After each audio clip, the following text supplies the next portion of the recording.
Avis vascular centre మన దేశంలోనే the best varicose vein hospital. నమస్తే, welcome to iDream social spotlight with కవిత.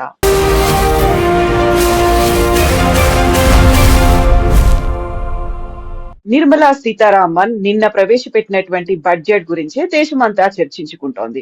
కేవలం దేశం గురించి మాత్రమే ఆలోచించారా, రాష్ట్రాల గురించి ఆలోచించలేదా? అందులోనూ పర్టికులర్ గా ప్రజల గురించి లేకపోతే తీసుకొచ్చేటువంటి సరికొత్త ప్రాజెక్టుల గురించి చర్చ ఎందుకు లేదు? అందులో బడ్జెట్ కేటాయింపులు ఎందుకు జరగలేదు అనే దాని మీద ఇప్పుడు చర్చ జరుగుతోంది. మనతో పాటుగా ఉన్నారు foundation for democratic reforms founder doctor Jayaprakash Narayana గారు. సార్ నమస్తే. సార్ నమస్తే కవిత.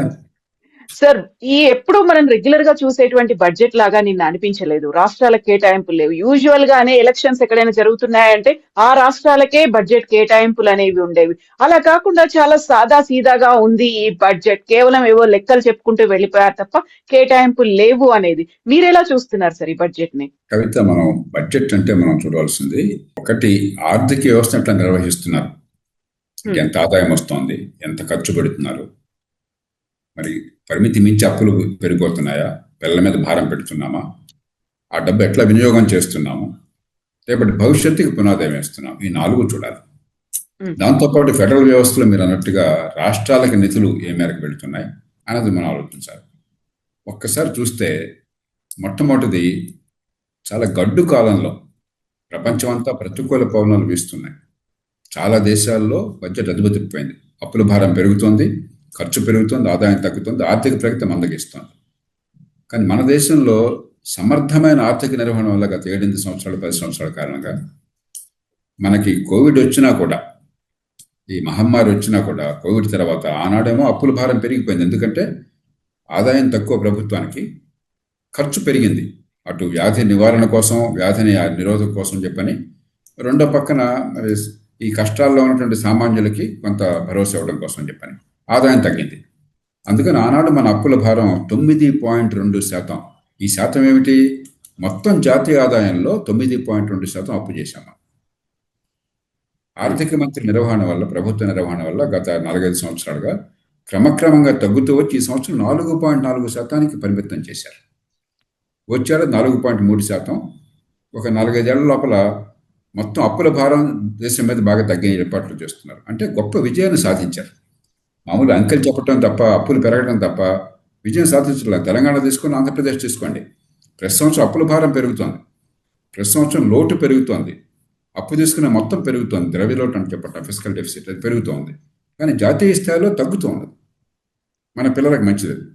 ఇది మొట్టమొదటి అర్థం చేసుకోవాలి. రెండోది, ఆదాయమో ఖర్చు గురించి మాట్లాడాం. మనం ఏ రకంగా ఖర్చు పెడుతున్నారు? పనికొచ్చే డబ్బా, లేకపోతే ఊరికే దుబారా ఖర్చా? దేశ చరిత్రలో ఎప్పుడు లేని రీతిలో రికార్డు స్థాయిలో పెట్టుబడులు పెంచారు. ఈ సంవత్సరం ఉదాహరణకు ప్రవేశపెట్టిన బడ్జెట్లో మొత్తం కలిపి 17 లక్షల కోట్ల రూపాయల పైచిలకు మౌలిక సదుపాయాలు కావచ్చు, రోడ్లు కావచ్చు, లేకపోతే రైల్వేలు కావచ్చు, ఇవన్నీ ఎక్కడొస్తాయి? ఇవన్నీ ఢిల్లీలో రావట్లా, రాష్ట్రాల్లోనే వస్తున్నాయి. ఇందాక మీరు అన్నారు ఉదాహరణ రాష్ట్రాలకు పెట్టుబడులు అని చెప్పని. ఉదాహరణకి 7 హైస్పీడ్ ట్రైన్స్ గురించి మాట్లాడారు. దానిలో 3 తెలుగు ప్రజలకు పనికొచ్చాయి. పూనా నుంచి హైదరాబాద్కి, హైదరాబాద్ నుంచి బెంగళూరుకి, హైదరాబాద్ నుంచి చెన్నైకి. ఎక్కడ వచ్చేది? ఢిల్లీకి పనికి వచ్చేది కాదు, మనకు పనికి వచ్చేది. అటు ఆంధ్రప్రదేశ్కి, తెలంగాణకి. ఎందుకంటే హైదరాబాద్ నుంచి బెంగళూరుకి వెళ్ళి రాయలసీమ నుంచి పోతుంది, హైదరాబాద్ నుంచి చెన్నైకి పోయేది కోస్తాంధ్ర నుంచి పోతుంది. కాబట్టి దానికి వేరే చెప్పక్కర్లా. ఊరికి ఆర్భాటం చేసి ఆంధ్రప్రదేశ్కి ఇచ్చాం, తెలంగాణకి ఇచ్చాం, ఇట్లా ఉండదు. ఇది జాతీయ బడ్జెట్. జాతీయ స్థాయిలో వాళ్ళ బాధ్యతలు వేరు, వాళ్ళ వనరులు వేరు. రాష్ట్రాల్లో బాధ్యతలు వేరు, వనరులు వేరు. దాని తగ్గట్టే ఢిల్లీ నుంచి డబ్బులు వస్తాయి. ఇక తర్వాత చూడవలసింది, జాతీయ స్థాయి నుంచి ఏ మేరకు రాష్ట్రాలకు వస్తుంది. నేను యాక్చువల్ అంకెలు చెప్తున్నాను మీకు. ఈ సంవత్సరం 26,20,769 కోట్ల రూపాయలు రాష్ట్రాలకి ఢిల్లీ నుంచి బదిలీ అవుతుంది. 26 లక్షల కోట్ల రూపాయలు. డబ్బు ఏం రాలేదంటే ఏం మాట్లాడుతున్నాం మనం? లక్షల కోట్ల రూపాయల చిలపెంకులా కనిపిస్తున్నాయి మనకి. దీనిలో అంటే దాన్ని అర్థం చేసుకోవాలంటే, జాతీయ స్థాయిలో వచ్చేటువంటి పన్నుల వాటాలో 59.6%, అంటే 60% రాష్ట్రాలు పెడుతుంది. మొత్తం జాతీయ స్థాయికి వచ్చే పన్నుల ఆదాయంలో 60% రాష్ట్రాలకు పోతుంది. పన్నులు కాకుండా మిగతా ఆదాయం లెక్క పెట్టినా కూడా 56% రాష్ట్రాలకు వెళుతుంది. హ్మ్. మరి దీనిలో అన్ని రాష్ట్రాలు ఇక మరి జాతీయ బడ్జెట్లో మీ ఊరికి ఎంత ఇచ్చాం, మీ జిల్లాకి ఎంత ఇచ్చాం, మీ మండలాకి ఎంత ఇచ్చాం రాస్తారా? అదే మనం చెప్పాల్సింది. కాబట్టి దీనిలో ఏంటంటే విషయం తెలియకుండా ఇక ప్రతికూల పరిస్థితుల్లో అమెరికా వాళ్ళేమో మన మీద 50% టారిఫ్లు వేశారు. ఎగుమతులు అమెరికాకి ఆగిపోయినాయి. మరి ఇది ప్రపంచం అంతా ఒక ట్రంప్ గారి పుణ్యం అత్తరకొత్తలం అవుతోంది. యుక్రెయిన్ యుద్ధం వల్ల కానీ రేపు ఇరాన్లో రావచ్చు, మరో చోట రావచ్చు, ఏమవుతుందని గందరగోళంగా ఉంది. ఈ పరిస్థితుల్లో భవిష్యత్తు పదిలపరచడం కోసం ఏర్పాట్లు చేయాలి. రాబోతున్న కాలంలో ఆర్థిక ప్రగతి ఏర్పాట్లు చేయాలి. చాలా పకడ్బందీగా ఏర్పాట్లు చేశారు. బడ్జెట్లో కొరతలు లేవు కాదు, నా దృష్టిలో 2 కొరతలు ఉన్నాయి. ప్రభుత్వ రంగ సంస్థలను ప్రైవేటీకరించడం అసలు పెద్దగా పట్టించుకోవట్లేదు. 70 లక్షల కోట్ల రూపాయలు ప్రభుత్వ రంగ సంస్థల్లో మునిగిపోయింది. మన డబ్బు, ప్రజల పన్నుల డబ్బు అక్కడికి పోయింది. మనం ఏమవుతుంది, ఇప్పుడు డబ్బులు లేక పెట్టుబడుల కోసం చెప్పిన అప్పులు చేయాల్సి వస్తుంది. మళ్ళీ ప్రజల మీద భారం పెడుతుంది. దాన్ని ప్రైవేట్ రంగానికి కనుక బదిలీ చేసినట్టయితే డబ్బులు వస్తాయి, సంక్షేమానికి ఖర్చు పెట్టచ్చు, అప్పుల భారం తగ్గుతుంది, పెట్టుబడులకు ఖర్చు పెట్టచ్చు. అంతకు మించి ప్రభుత్వం దగ్గర ఉంటే సరిగ్గా నిర్వహించట్లా, ఏదో ముక్కుబడిగా నిర్వహిస్తున్నారు. అదే ప్రైవేట్ రంగంలో ఉంటే విపరీతంగా మార్కెట్ షేర్ పెరుగుతుంది, టర్న్ ఓవర్ పెరుగుతుంది, లాభాలు పెరుగుతాయి, ప్రభుత్వానికి పన్నులు పెరుగుతాయి, ఆర్థిక వ్యవస్థ పెరుగుతుంది, ఆర్థిక ప్రగతి పెరుగుతుంది, ఉద్యోగాలు కలుగుతాయి. దాని మీద పెద్దగా ఆలోచించట్లా, భయపడుతున్నారు, రాజకీయంగా ఇబ్బందులు అవుతాయని చెప్పాను. రెండవది, చిన్న పట్టణాల మీద గట్టిగా దృష్టి పెట్టాలి. ఆర్థిక మంత్రి గారు చిన్న పట్టణాల గురించి మాట్లాడారు, టైర్ 2, టైర్ 3 సిటీస్ అని మాట్లాడారు. కానీ పెద్దగా వ్యూహాత్మకంగా గట్టిగా ప్రయత్నం కనిపించలేదు. ఎందుకంటే 90% మన దేశంలో అసంఘటిత రంగంలో నెల జీతం లేని వాళ్ళు, ఉద్యోగ భద్రత లేని వాళ్ళు ఉన్నారు. ఎక్కడికక్కడ ఏ జిల్లాకు ఆ జిల్లా, చిన్న పట్టణాల్లో ఇవాళ కరెంట్ ఉన్నది, కంప్యూటర్లు ఉన్నాయి, డిజిటల్ టెక్నాలజీ ఉన్నది, టీవీ ఉన్నది, రోడ్లు ఉన్నాయి. మనం ఇక్కడ అన్నీ ఇక్కడ హైదరాబాద్ పెట్టాల్సిన అవసరం లేదు, చెన్నైలో పెట్టాల్సిన అవసరం లేదు. ఆ చిన్న పరిశ్రమలు, చిన్న ఆదాయాలు వచ్చి అక్కడ పెట్టేస్తే సంఘటిత రంగంలోకి పెడతారు, మధ్యతరగతి వర్గాలు తయారవుతారు. దాని మీద కూడా దృష్టి పెంచాలి. కానీ నిజమైన సమస్య రాష్ట్రాల్లో ఉంది. కొన్ని రాష్ట్రాలేమో చాలా జాగ్రత్తగా ఆరోగ్యంగా, ఆర్థిక వ్యవస్థను ఆరోగ్యంగా కాపాడుకుంటున్నాయి. ఉదాహరణ గుజరాత్, మహారాష్ట్ర, ఒరిస్సా, చాలా మేరకు ఉత్తరప్రదేశ్ లాంటి రాష్ట్రాలు. కొన్ని రాష్ట్రాలు ఆర్థిక పరిస్థితి అధ్వానం చేసుకుంటున్నాయి, అప్పుల భారాన్ని పెంచుకుంటున్నాయి, అప్పుల డబ్బంతా కూడా దుబారా ఖర్చు చేస్తున్నాయి, లేదా తాత్కాలికంగా తయారు ఖర్చు పెడుతున్నాయి, ఆర్థిక ప్రగతికి పెట్టుబడి పెట్టట్లా. తెలంగాణ మనం చూసాం, చాలా సంపన్న రాష్ట్రం, ఇవాళ జీతాలు ఇవ్వడం కష్టంగా ఉంది. ఆంధ్రప్రదేశ్లో పెట్టుబడులు ప్రస్తుతం బాగానే ఉన్నా కూడా మౌలిక సదుపాయాలకి మిగతా వాటికి ఆర్థిక పరిస్థితి చాలా అతలకుతలంగా ఉంది. అప్పుల భారం పెరిగిపోతుంది, రోజువారీ ఖర్చు పెరిగిపోతుంది, విపరీతమైన వ్యయాన్ని పెంచేశారు. ఒకళ్ళ మించి ఒకళ్ళు, ఈ పార్టీ ఆ పార్టీ అందరూ కలిసేసి. ఇప్పుడు రాష్ట్రం ఆర్థికంగా ఏమవుతుందో గందరగోళంలో ఉంది. అలాగే మధ్యప్రదేశ్, రాజస్థాన్, పంజాబ్, హిమాచల్ ప్రదేశ్, పశ్చిమ బెంగాల్, కొంతమేర కేరళ, ఇవన్నీ ఆర్థికంగా సంక్షోభం చెప్పుకుంటున్నాయి. కాబట్టి రాష్ట్రాల్లో ఆర్థిక పరిస్థితి బాగు చేయాలి, రాష్ట్రాలు పట్టించుకోవాలి. రెండోది, పరిపాలన మొత్తం రాష్ట్రాల్లో ఉంది. మంచి విద్య కావాలి, లేకపోతే ఆర్థిక వ్యవస్థలో పాలు పంచుకోలేం, ప్రగతి ఉండదు. విద్య ఎవరు అందించాలి? రాష్ట్రాలు అందించాలి. ఒక్కొక్క బిడ్డ మీద ₹1,00,000 ఖర్చు పెడుతున్నారు సంవత్సరానికి రాష్ట్రాల్లో. తెలంగాణ, ఆంధ్రప్రదేశ్ తీసుకోండి, కానీ విద్య అందట్లా. అది చేయాల్సింది ఎవరు? రాష్ట్రాలు. విద్య ఉంది, ₹190 రాష్ట్రాల్లో ఉంది. మంచి ఆరోగ్యం అందించాలి, లేకపోతే చిన్న పట్టణాలు పెరగాలి, లేకపోతే చట్టబద్ధ పాలన కావాలి. హైదరాబాదు ఢిల్లీతో పోటీ పడుతోంది పొల్యూషన్లో, కాలుష్యంలో. బెంగళూరుతో పోటీ పడుతోంది ట్రాఫిక్లో. ఇది ఎవరు చేయాలా? రాష్ట్రం చేయాలా, స్థానిక ప్రభుత్వాలు చేయాలి. కాబట్టి పరిపాలన బాగు చేసేది, ఆర్థిక వ్యవస్థను పెంచేది, వనరులను జాగ్రత్తగా కాపాడుకునేది రాష్ట్రాల చేతుల్లో ఉంది. ఢిల్లీ వరకు సమర్థమైన పనిచేస్తున్నారు, మరికొన్ని చేయాలి. ఆ చేయాల్సింది గట్టిగా పట్టుబడడం. సార్, ఈ బడ్జెట్ గురించి ఇంత విపరీతమైన చర్చ జరుగుతుంది, అందులో పాలిటిక్స్ కూడా ఎంటర్ అయిపోయాయి. మన రాష్ట్రానికి కావలసినటువంటి ప్రత్యేకమైనటువంటి కొన్ని సౌకర్యాలు ఉన్నాయి, ప్రాజెక్టులు ఉన్నాయి, దానికోసం కేంద్రం తరఫున బడ్జెట్ రావాలి, అలొకేషన్స్ అనేవి ఉండాలి, మేము ప్రతిపాదనలు పంపిస్తున్నాము, బట్ మాకు మాత్రం కేంద్రం దగ్గర నుంచి ఒక సానుకూల స్పందన రాలేదు అనే మాట ప్రతి రాష్ట్రం, అందులోనూ కాంగ్రెస్ కూడా ఇది జీరో బడ్జెట్ అనే మాట చెప్తోంది. కవిత, మనకు ఒక ఆనవాయితీ అయిపోయింది దేశంలో. జాతీయ స్థాయిలో బడ్జెట్ను కనుక ప్రవేశపెడితే అధికార పార్టీ వాళ్ళు, జాతీయ స్థాయిలో ఉన్న వాళ్ళు, వాళ్ళకి అనుకూలంతా కూడా బ్రహ్మాండమైన బడ్జెట్ దేశ చరిత్రను మార్చేస్తుంది. ప్రతిపక్షాలు లేదా రాష్ట్రంలో ఆ పార్టీ కాకుండా వేరే పార్టీ అధికారంలో ఉన్నవాళ్ళు చండాల బడ్జెట్ దేశాన్ని నాశనం చేస్తుంది. మళ్ళీ పొద్దున గద్దెలు తారుమారైన కొన్ని పదవులు, మళ్ళీ వాళ్ళు ఈ మాట వీళ్ళు ఆ మాట చెప్తారు. అలా చూడాల్సింది మనం. వాస్తవాలు చూడాలి, అంకెలను చూడాలి, వాస్తవాలు చూడాలి, ఫలితాలను చూడాలి. రెండోది, మీకు రాష్ట్రం సంగతి ఇందాక చెప్పాను. ఎన్ని లక్షల కోట్ల రూపాయలు రాష్ట్రాలకు వస్తుందని చెప్పాను. మన రాష్ట్ర భవిష్యత్తు మన చేతుల్లో ఉంది. మన ప్రతిదానికి కూడా ఢిల్లీ మీద భారం పెట్టి, ఒక చిన్న వర్షం పడింది హైదరాబాద్లో, వరదలు వచ్చినాయి, ఢిల్లీ నుంచి డబ్బులు కావాలా? అరే 26 లక్షల కోట్ల రూపాయలు ఎక్కడి నుంచి వస్తాయి అనుకుంటున్నారు? వాళ్ళకు వస్తున్న పన్నుల ఆదాయంలో 60% మీకు పంపించేశారు. ఇంకేమి ఇస్తారు? వాడి జీతాలు ఇవ్వాలి, వాడి పెన్షన్లు కట్టాలి, అక్కడ వడ్డీలు కట్టాలి. రాష్ట్రాలకు నిధులు పంపించిన తర్వాత జీతాలు, పెన్షన్లు, వడ్డీలు కలిపితే ఢిల్లీకి వచ్చే ఆదాయం కంటే ఖర్చు ఎక్కువ ఉన్నది. మిగతా తప్పులే. రాష్ట్రాలు మొత్తం దేశంలో ప్రభుత్వాలు పెట్టే ఖర్చులు, ఈ మాట అందరూ అర్థం చేసుకోవాలి. ప్రభుత్వాలు పెట్టే ఖర్చు మొత్తంలో రాష్ట్రాలు 60% రాష్ట్రాలు ఖర్చు పెడుతున్నాయి. 37% ఢిల్లీ ఖర్చు పెడుతోంది. 3% స్థానిక ప్రభుత్వాలు. ప్రపంచంలో స్థానిక ప్రభుత్వాలు ఇంత తక్కువ ఖర్చు ప్రపంచంలో ఎక్కడా లేదు. ప్రపంచంలో రాష్ట్ర ప్రభుత్వాలు ఇంత ఎక్కువ ఖర్చు ప్రపంచంలో ఎక్కడా లేదు. రెండు తప్పే. కాబట్టి ఇదంతా గడుస్తానం తప్ప, బాధ్యత తప్పించుకోవడం తప్ప. ఇది పూర్వం ఏమంటుందంటే, ప్రతి ఏ చిన్న పనికి ప్రణాళిక సంఘం ఆమోదం కావాలి, ప్లానింగ్ కమిషన్ లేదు. దానికి చట్టబద్ధత లేదు, రాజ్యాంగ బద్ధత లేదు. ఒక అధికారికంగా ఒక గవర్నమెంట్ ఆర్డర్ ద్వారా దాన్ని ఏర్పాటు చేశారు. ఏం చేయాలన్నా వాడి అనుమతి కావాలి. అట్లాగే ఢిల్లీ నుంచి వచ్చే డబ్బులు ఇష్టం వచ్చినట్టు ఉండేది. 2004, 2005 ఆ ప్రాంతాల దాకా, 1995, 2000 దాకా గందరగోళం, 10వ ఆర్థిక సంవత్సరం దాకా గందరగోళంగా ఉండేది.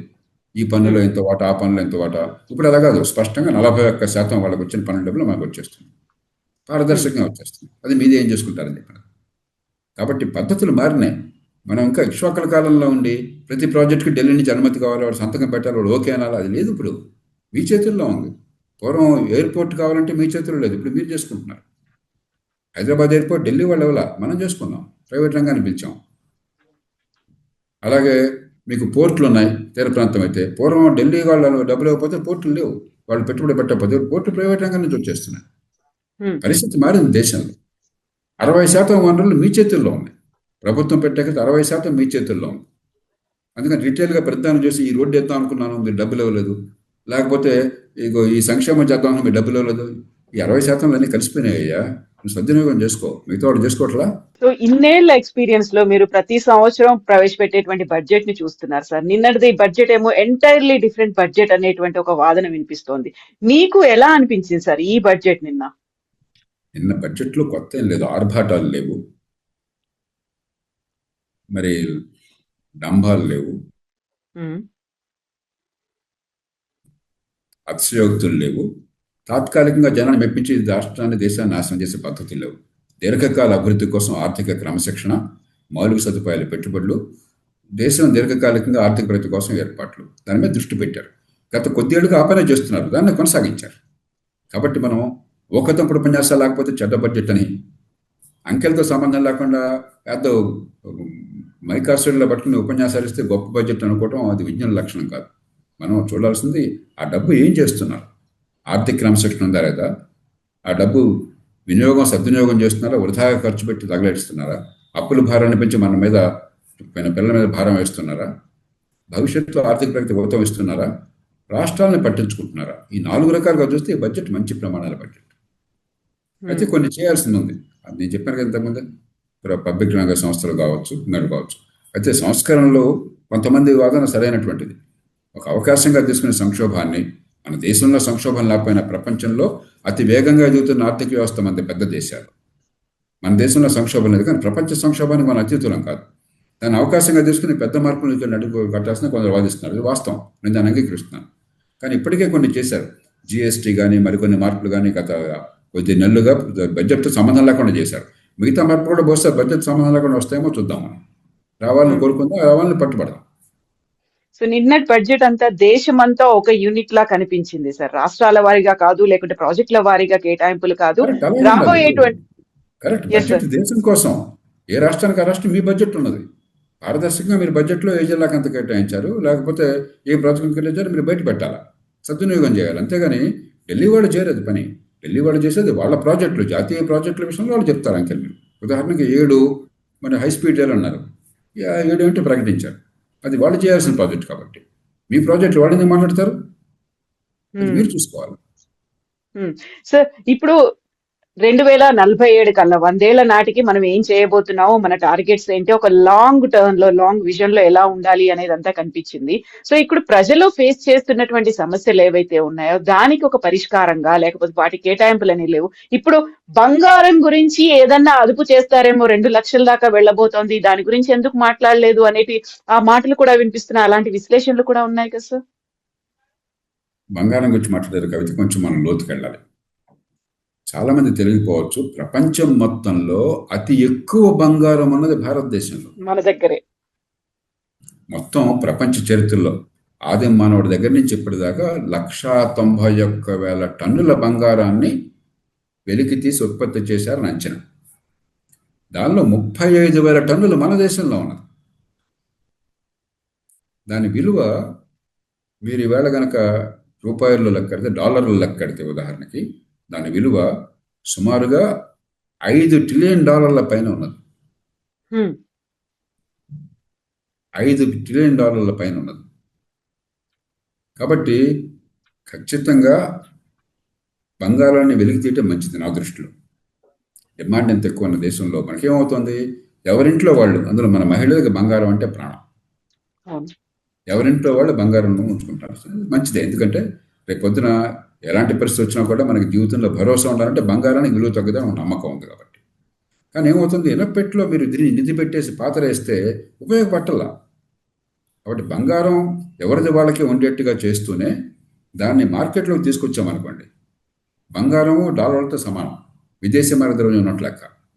కొంతైనా బంగారం బయటకు వచ్చింది అనుకోండి, మీ బంగారం పోకుండా, మీ బంగారానికి ఇప్పుడు ఏమీ రావట్లా, మరి సంవత్సరానికి ఎంత కొద్దిగానే మన వడ్డీ ఇచ్చారనుకోండి, బంగారం మన చేతుల్లో ఉంటుంది, మన పేరుతో బ్యాంకులో ఉంటుంది, మనకు కొద్దిపాటి వడ్డీ అదనంగా ఆదాయం కూడా వస్తుంది. ఆ పద్ధతి తర్వాత భద్రంగా ఉంటుంది, ఇంట్లో మన దొంగతనం చేస్తారని భయం ఉండదు. అలా పెట్టుకున్నాం అనుకోండి, అప్పుడు ఏమవుతుంది, కొన్ని 10,00,00,000 కోట్ల రూపాయలు మార్కెట్లోకి వస్తాయి.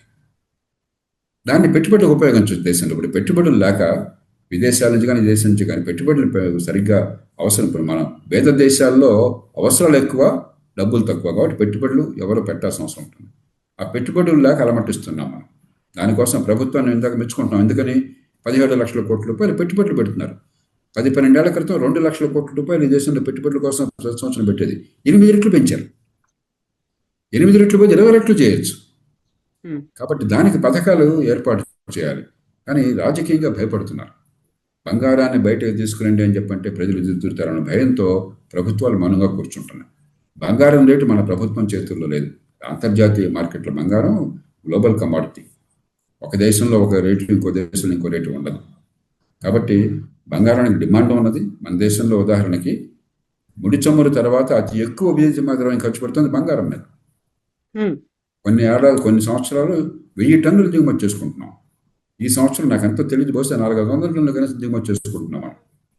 400 టన్నులు అని చెప్పంటే వాడున్న పరిస్థితుల్లో బంగారం మీకు ఒక $60-70 బిలియన్, ఒక $70 బిలియన్, $60 బిలియన్ మనకి బంగారం దిగుమతిగా ఖర్చు అవుతుంది. కాబట్టి విదేశీ ద్రవ్యం పోతున్నది. అయితే బంగారం విషయంలో నా దృష్టిలో కొన్ని ఏర్పాట్లు చేయాల్సిన అవసరం ఉన్నది. కానీ ఏ పార్టీకి, ప్రభుత్వానికి కూడా ధైర్యం చాలటం లేదు.